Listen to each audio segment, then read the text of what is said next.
Maswerteng hapon po mga ka-STL. Narito na po ang resulta ng STL Pangasinan para sa araw na to, second draw, January 6, 2025.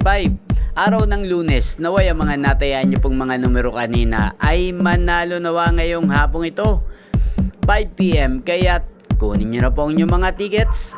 Narito na po ang resulta.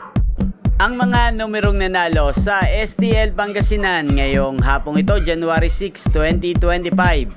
5 PM, second draw result, 14 at 2 in exact order. Sa lahat po ng tumaya kanina sa STL Pangasinan para second draw ng 14 at 2, congrats po sa inyo. Panalo po kayo. Again, 14 at 2. At ngayong hapong ito sa STL Pangasinan, atin pong i-shoutout ang laging nanonood sa channel na to, si Kuya Jerwin ng Pangasinan. Shoutout po sa iyo, Kuya Jerwin. Naway ang mga inaalagaan mo pong mga numero sa Pangasinan ay sana po ay manalo na po ngayong hapong ito.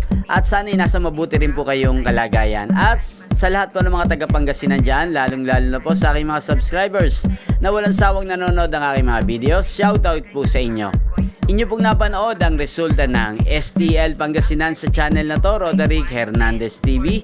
Maraming salamat po sa patuloy nyo pong pagsuporta sa aking channel. Magkita-kita pong muli tayo mamayang 8:45 PM. Thank you for watching.